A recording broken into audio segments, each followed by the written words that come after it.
नमस्कार दोस्तों, MPPSC prelims के बारे में कुछ महत्वपूर्ण बातों को आज हम देखेंगे जो बड़ी ही महत्वपूर्ण है आपके एग्जाम के पॉइंट से।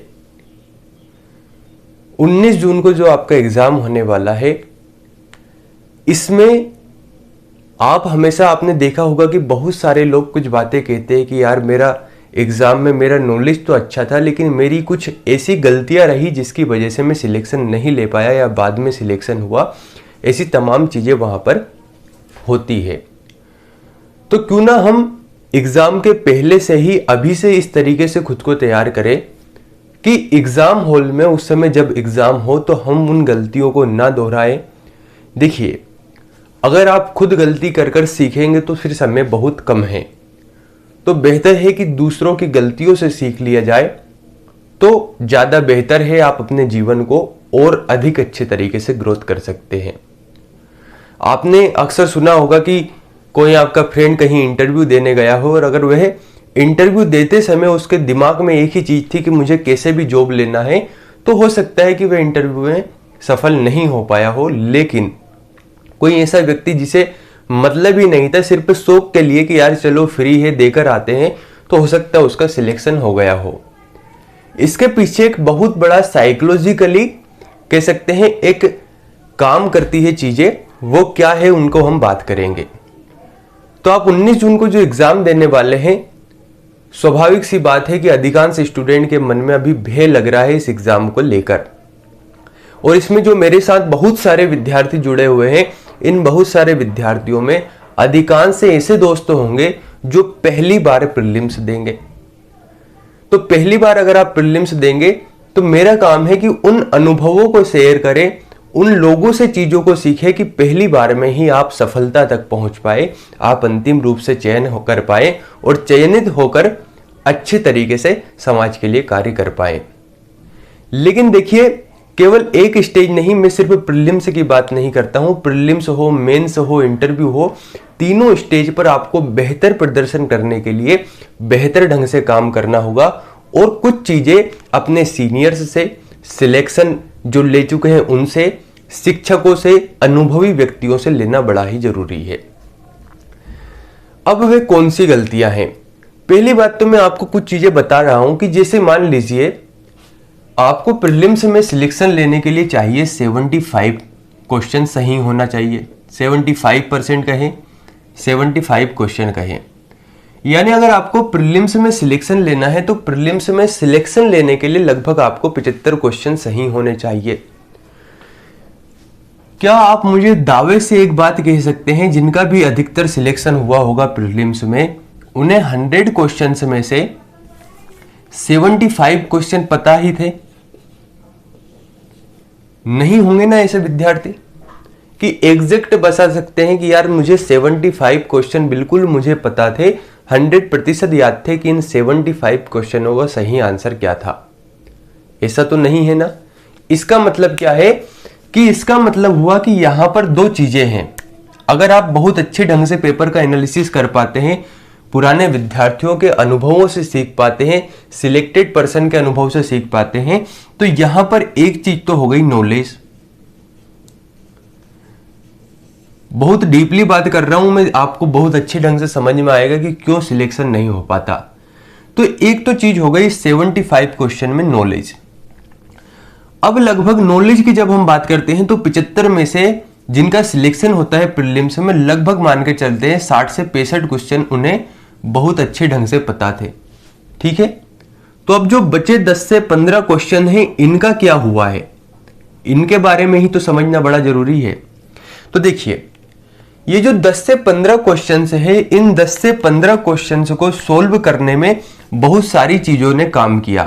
पहला, आपने जब टेस्ट सीरीज सोल्व की होगी अपने रूम पर, अपने घर पर, अपने कह सकते हैं एग्जाम हॉल में जहां पर आप टेस्ट देने गए होंगे किसी कोचिंग में, तो टेस्ट सीरीज देते समय आपने किस तरीके से खुद पर काम किया। दूसरा, आपने पेपर को कितने अच्छे ढंग से पढ़ा। तीसरा, आपकी तुक्के लगाने की विधि कितनी ज्यादा अच्छी है। और तुक्के तभी लगते हैं जब आपको उस क्वेश्चन के बारे में कुछ ना कुछ पता होता है।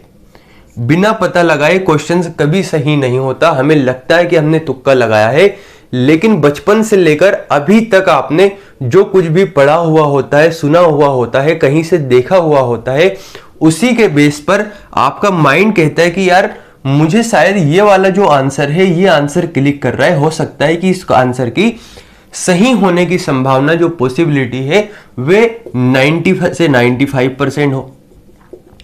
कहने का मतलब ये कि ये जो 15 क्वेश्चन सही हुए, इस 15 क्वेश्चन के पीछे भी एक बहुत बड़ा लॉजिक था, और इस लॉजिक को अधिकांश विद्यार्थी समझ नहीं पाते।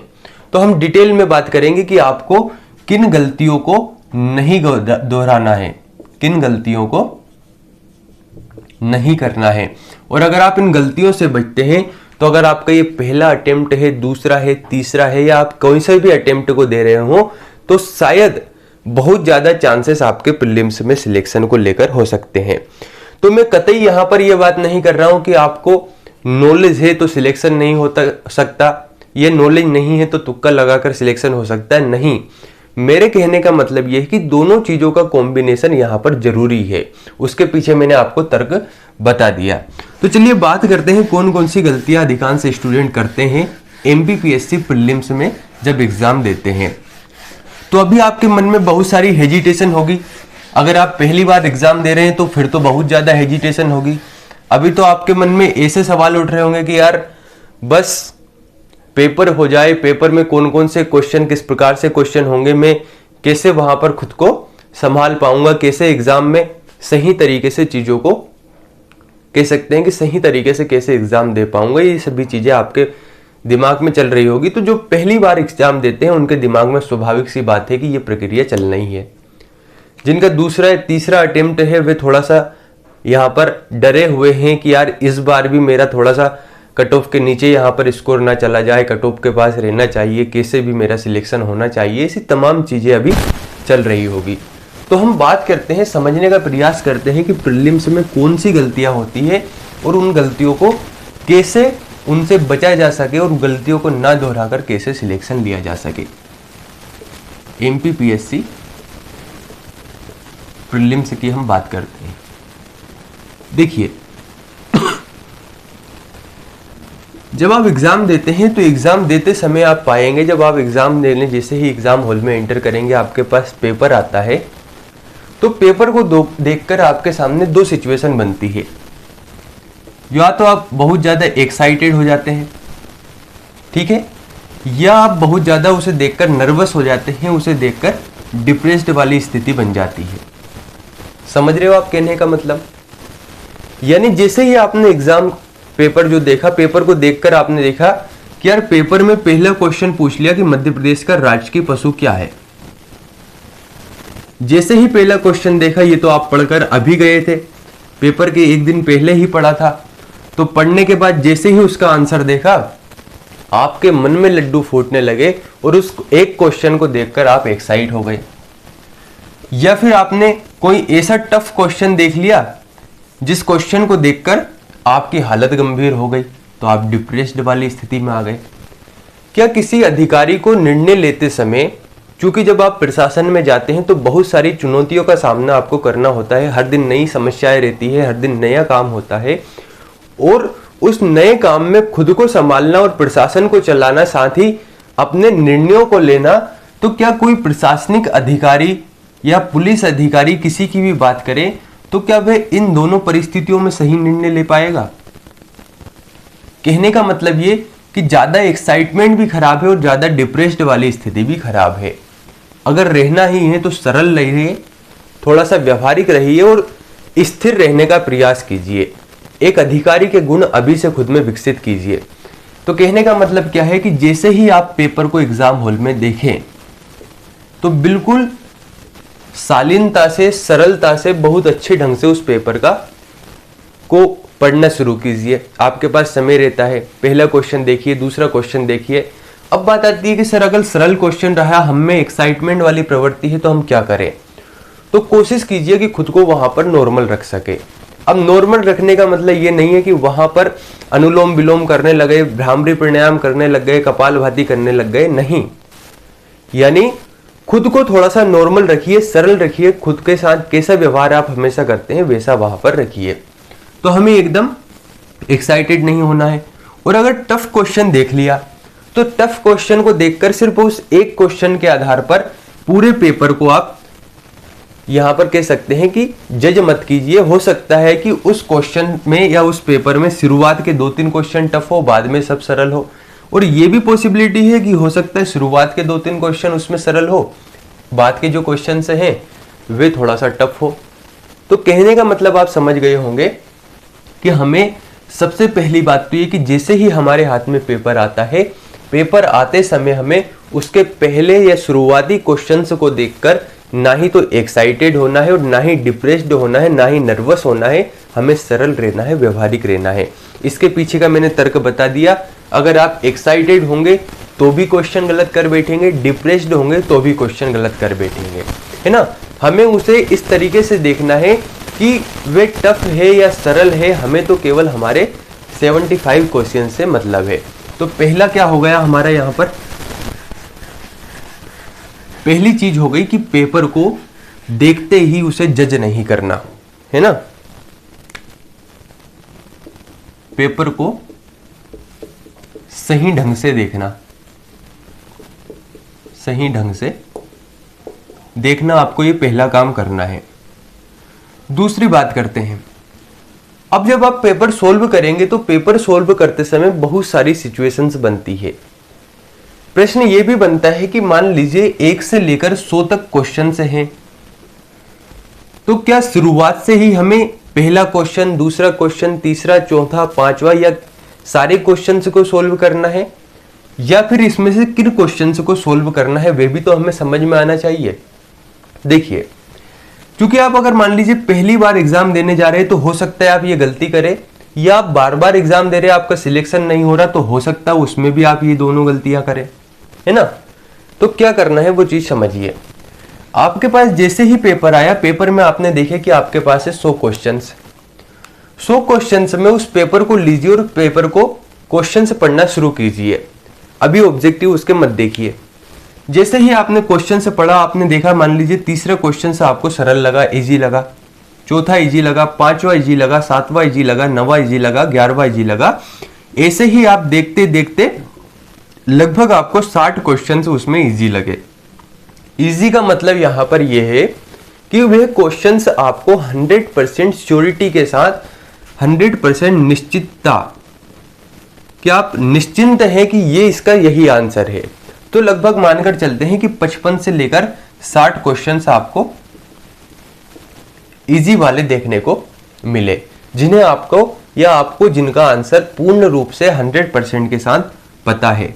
तो आपको क्या करना है कि ये जो 55 से 60 क्वेश्चंस है, सबसे पहले इनको सोल्व कर लीजिए। सोल्व करने के बाद जो 40 क्वेश्चन है उन पर नहीं दौड़ना है। उन पर न दौड़ने की बजाय जो हमारी OMR सीट है जिसमें हम गोले भरते हैं, उस OMR सीट को उठाइए और बहुत अच्छे ढंग से, बहुत कह सकते हैं बहुत ध्यान देकर उस OMR सीट को भरिए। आपने अक्सर सुना होगा कि बहुत सारे विद्यार्थी तो ऐसे होते हैं जिन्हें बहुत नॉलेज होता है, लेकिन केवल इस OMR सीट को सही न भरने की वजह से सिलेक्शन से दूर हो जाते हैं और उस नॉलेज का कोई मतलब उस समय रह नहीं जाता। समझ रहे हो आप।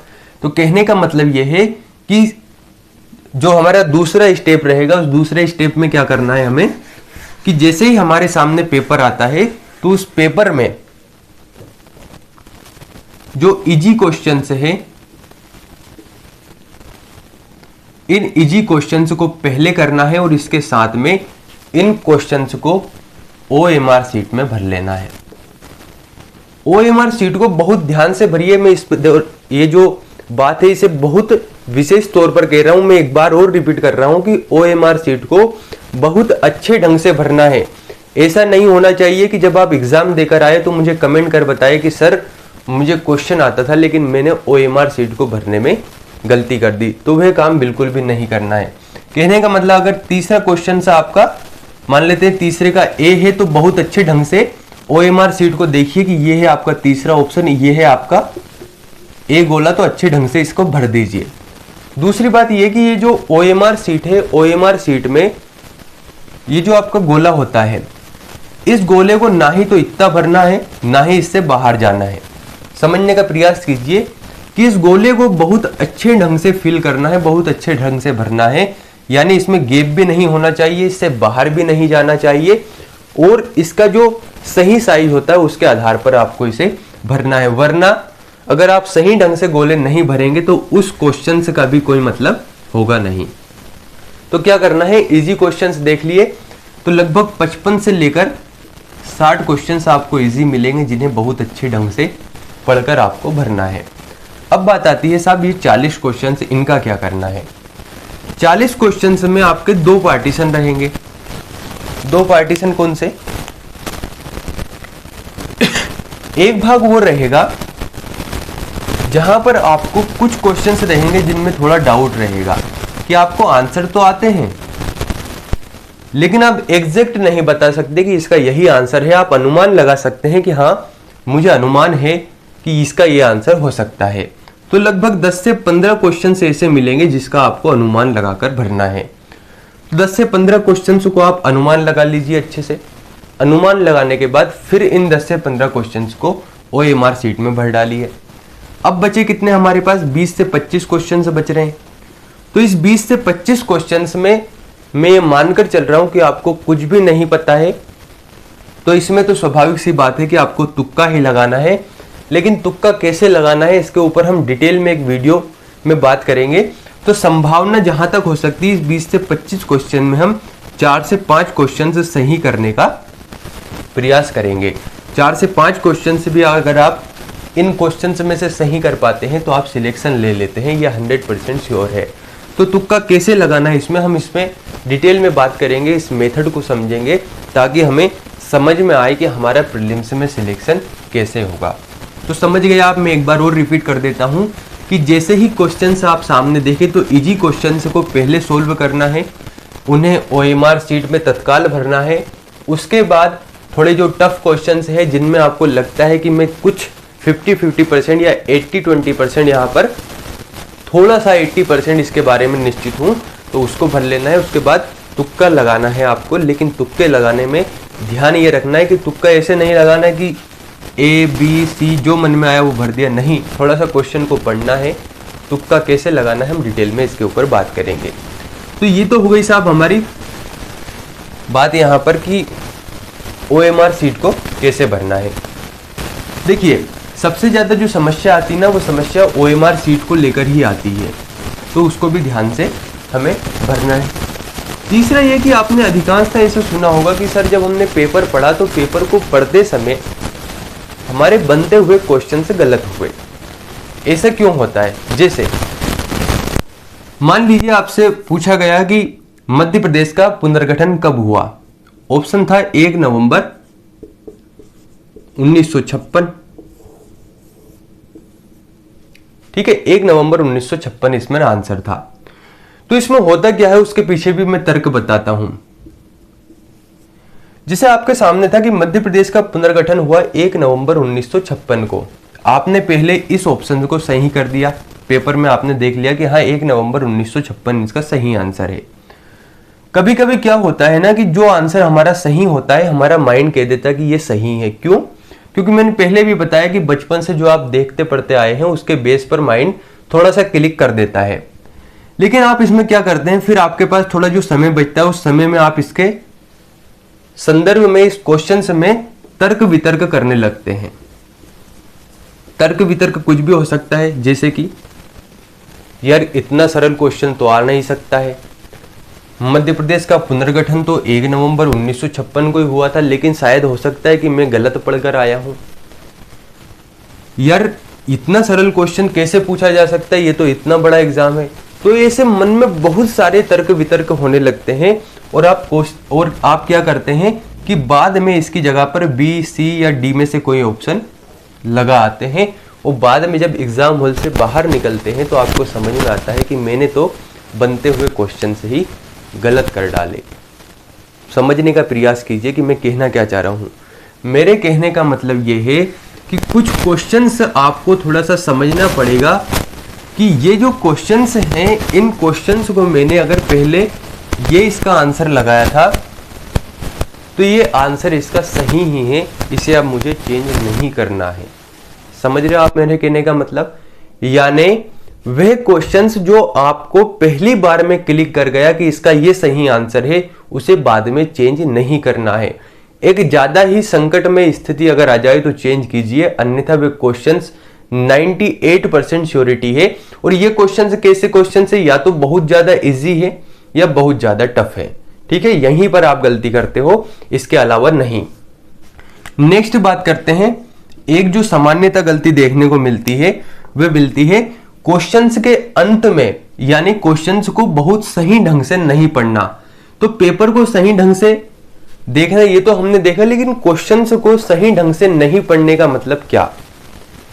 कि जिसे मान लीजिए क्वेश्चंस के अंत में है या ना है, नहीं है, तो हम क्या करते हैं, कभी कभी जल्दबाजी में पढ़ने में इस नहीं को भूल जाते हैं, और केवल इस नहीं की वजह से हमारा जो क्वेश्चन है वह क्वेश्चन गलत हो जाता है। कई बार आपने देखा होगा, आपने टेस्ट सीरीज देते समय भी ये देखा होगा, आपने घर पर एमसीक्यू सोल्व करते समय भी देखा होगा, ऑब्जेक्टिव सोल्व करते समय भी देखा होगा कि केवल क्वेश्चंस के अंत तक सही ढंग से नहीं पढ़ने की वजह से, केवल इस नहीं है को पढ़ने की वजह से आप आपके क्वेश्चन को गलत कर बैठते हैं। आपने जो मेहनत की है ना, इस मेहनत को उस समय जब आप एग्जाम हॉल में जब जाएंगे तो उस एग्जाम हॉल में केवल आपकी ओएमआर सीट ही इस मेहनत को इंगित करेगी, इस मेहनत को चिन्हित करेगी। और इसके लिए आपको बहुत अच्छे ढंग से उस क्वेश्चन को पढ़ना है। यानी पहली बात तो ये कि पेपर को तो सही ढंग से देखना ही है, लेकिन आपको क्वेश्चंस को भी बहुत सही ढंग से पढ़ना है कि यार इसमें नहीं है तो नहीं लगा है, यानी बहुत अच्छे ढंग से देख लेना है। और अगर इसमें लगा है तो एक बार उसे हो सकता है अंडरलाइन अगर आप कर सकते हैं तो अंडरलाइन कर दीजिए, ताकि आपको समस्या ना आए। तो कहने का मतलब ये कि क्वेश्चंस को इतने अच्छे ढंग से पढ़ना कि हमें बिल्कुल क्लियर समझ में आ जाए कि क्वेश्चन से क्या कहना चाह रहा है, ताकि हमारा गलत ना हो। अगली चीज, केवल क्वेश्चन नहीं अपितु ऑप्शन को भी बहुत अच्छे ढंग से देखना। मुझे बहुत सारे स्टूडेंट कहते हैं कि सर हमने एमपीपीएससी का जब एग्जाम दिया, प्रीलिम्स का एग्जाम दिया, हम किसी अन्य वैकेंसी की तैयारी कर रहे थे और हमने सोचा नहीं था कि हम एमपीपीएससी का एग्जाम देंगे। तो एमपीपीएससी प्रीलिम्स के एग्जाम को देते वक्त जब मैं पहली बार अपना फॉर्म वहां पर डाला और मैं सिलेक्शन या कह सकते एग्जाम देने के लिए गया, तो मैं सिर्फ ऐसे ही देने गया कि कैसा पेपर आता होगा देख लेते हैं। मैंने स्पेशली तैयारी नहीं की, लेकिन जब मैं उस क्वेश्चन को देखता हूं तो क्वेश्चन को देखकर मेरी इच्छा होती है कि मैं भी एमपीपीएससी की तैयारी करूं। तो मैंने कहा ऐसा क्यों हो रहा है आपके साथ? तो स्टूडेंट कहते हैं कि सर होता क्या है कि जब हम क्वेश्चंस को पढ़ते हैं तो इतने सरल क्वेश्चंस कैसे पूछा जा सकता है इतने बड़े एग्जाम में? तो समझने का प्रयास कीजिए। उनको लगता है कि एमपीपीएससी प्रीलिम्स में बहुत ही इजी क्वेश्चंस आते हैं, लेकिन जब क्वेश्चंस का एनालिसिस किया जाता है, एनालिसिस करना किसे कहते हैं आप समझिए। आप जब आप क्वेश्चन का बहुत अच्छे ढंग से ऑप्शन या कह सकते हैं एनालिसिस करते हैं ना, तब आपको समझ में आता है कि केवल क्वेश्चन सरल होने से कुछ नहीं होता, इसमें ऑप्शन भी सरल होने चाहिए। ऑप्शन सरल होने का मतलब क्या? जब मैं उन विद्यार्थी से पूछता हूं कि ठीक है आप कह रहे हो कि क्वेश्चन बड़े सरल थे, तो अब आप ये बताइए कि आपके अंक कितने? तो वो कहते सर 40 से 45। तो भाई आप एक बार बताइए कि 40 से 45 क्वेश्चन ही आपने सही करे जब आपका पेपर इतना सरल था। तो फिर वो कहते कि सर ये बात भी सही है, तो अब हम एक बार तैयारी करेंगे फिर देंगे। फिर वो तैयारी करते हैं और तैयारी करने के बाद सिलेक्शन फिर भी नहीं हो पाता है। तो आप समझने का प्रयास नहीं करते कि गलती हो कहां पर रही है। मैं आपको थोड़ा सा उस चीज के बारे में बतलाता हूं। देखिए एमपीपीएससी में क्या होता है कि 40 से 60 क्वेश्चन या 50 से 60 क्वेश्चन बहुत इजी रहेंगे, लेकिन क्वेश्चन इजी होने का मतलब यह है कि इसके जो ऑप्शन रहेंगे ना, वो ऑप्शन बहुत टफ होते हैं। अब आप कहेंगे सर ये तो हम पहली बार सुन रहे हैं, ये बात आप क्या बता रहे हो? सही बात बता रहा हूं। इतने नजदीक के ऑप्शन रहेंगे कि आप उनके मध्य में अंतर कर पाना आपके लिए बड़ा ही मुश्किल हो पाएगा। जैसे कि मान लीजिए कोई क्वेश्चन दिया, उस क्वेश्चन से मैं ऑप्शन दे दिया, option A 20 April 2021, option B 21 April 2021, option C 19 March 2022, option D 20 March, इसे हम 21 ले लेते हैं, 20 मार्च 2022। अब आप यहां पर गौर कीजिए कि ये कितने निकट के ऑप्शन हैं। अब जब आप पढ़ते हैं ना ऑप्शन को, तो आप इतने फैक्ट को बहुत अच्छे ढंग से याद ही नहीं रख सकते कि यार 20 अप्रैल था या 21 अप्रैल था, 2021 था या 2022 था। समझ रहे हो आप? तो क्वेश्चन तो बहुत सरल है, लेकिन जब आप इसके ऑप्शन को देखते हैं तब आपको समझ में आता है यार 20 अप्रैल था कि 21 अप्रैल था, 20 मार्च था कि 21 मार्च था। बस यहीं पर आप कंफ्यूजन में आ जाते हैं और क्वेश्चन को गलत कर बैठते हैं। तो मेरे कहने का मतलब ये कि केवल आपका नॉलेज वहां पर काम नहीं करेगा, नॉलेज के साथ आपके पेपर को सोल्व करने की विधि आपकी वहां पर काम करेगी। इसके लिए आपको एक काम और करना है कि आपको टेस्ट सीरीज को बहुत अच्छे ढंग से देना है। और यहां पर जो गलती कर रहे हो ना आप, कई बार क्या होता है कि यार ये ऑप्शन मेरा ये क्वेश्चन आता था, लेकिन यहां पर मैं जल्दबाजी में गलत कर बैठा, तो उससे वहां पर सीखने का प्रयास कीजिए। और ये नहीं कि मुझे आता था तो ठीक है अगली बार हम सही कर देंगे, अगली बार उसके बारे में वहीं पर थोड़ा सा चिंतन कीजिए, वहीं पर समझने का प्रयास कीजिए, वरना वही हैबिट आपकी एग्जाम हॉल में भी ऐसी ही रहेगी। ठीक है दोस्तों, तो ये हुई एमपीपीएससी प्रीलिम से संबंधित कुछ महत्वपूर्ण बातें। कृपा करके इन गलतियों को ना दोहराएं। आपको मेरी बातें सही लग रही होगी तो आप चैनल को लाइक कर सकते हैं, सब्सक्राइब कर सकते हैं। और अगर आपको लगता है कि सर ये क्या बकवास आपने कर दी, तो हो सकता है कि 19 जून को जब आप एग्जाम दे तो बाद में आपको ये चीजें समझ में आए। क्या होता है ना कि हम दूसरे के एक्सपीरियंस से नहीं सीखना चाहते, हम हमेशा चाहते हैं कि हम ही ठोकर खाएं, उसके बाद ही हमें अक्ल आए। तो ठीक है, अगर आपको ऐसा लगता है तो आपकी जैसी श्रद्धा, आपकी जैसी मर्जी, आपकी जैसी इच्छा, आप वैसा कर सकते हैं। लेकिन अगर आप सच में, मुझे ऐसा लगता है कि बहुत सारे स्टूडेंट के जब मैं कमेंट देखता हूं तो मुझे लगता है कि यार एक लगाव सा रहता है कि हाँ वास्तव में चाहते हैं कि सर हम सिलेक्शन लेना चाहते हैं, हमें सही मार्गदर्शन दे दीजिए, हमें सही पढ़ा दीजिए। तो ये वीडियो उन विद्यार्थियों के लिए है जो वास्तव में चाहते हैं कि हमारा प्रीलिम से निकले और हम उन गलतियों से बचे। तो एक बार और हम इसको देख लेते हैं कि पेपर को आपको बहुत अच्छे ढंग से देखना है, बहुत अच्छे ढंग से पढ़ना है। पेपर देखकर नर्वस या डिप्रेस्ड वाली स्थिति में या एक्साइटमेंट वाली स्थिति में नहीं आना है। इजी क्वेश्चंस को पहले सोल्व कर लीजिए, फिर उसको ओएमआर शीट में भर लीजिए। बाद में टफ क्वेश्चंस को कीजिए जहां पर संभावना थोड़ी सी ज़्यादा है सही होने की, और उसके बाद में तुक्के लगाना प्रारंभ कीजिए। उसके बाद जो आपके सरल क्वेश्चंस है या कठिन क्वेश्चंस हैं उनके ऑप्शंस में नहीं उलझना है। क्वेश्चंस को बहुत अच्छे ढंग से पढ़िए कि नहीं है या है क्या लिखा हुआ है उसे समझने का प्रयास कीजिए। और ऑप्शंस को, कहने का मतलब फैक्ट को बहुत अच्छे ढंग से रटिए। अगर आप इन गलतियों को नहीं दोहराएंगे तो यकीन मानिए प्रीलिम्स में आपने जितने क्वेश्चंस सही करने की सोची है उससे ज़्यादा ही कर आएंगे, ये मैं गारंटी से कह सकता हूँ। और आप देखिएगा जब आप एग्जाम देकर आएंगे और इन गलतियों को नहीं दोहराएंगे, ऐसे ही पेपर सोल्व करेंगे, तो ये तो मैं निश्चित तौर पर कहता हूँ कि जितनी संभावना आपने सोची है कि मेरे इतने क्वेश्चन सोल्व होंगे या सही होंगे, उससे ज़्यादा ही होंगे। तो साथियों मिलते हैं अगले वीडियो में। आपके कुछ कमेंट है, आपके कुछ ऐसे ही डाउट है एमपीपीएससी प्रीलिम्स को लेकर, तो आपको कमेंट कर बताना है, हम डिटेल में चर्चा करेंगे। धन्यवाद।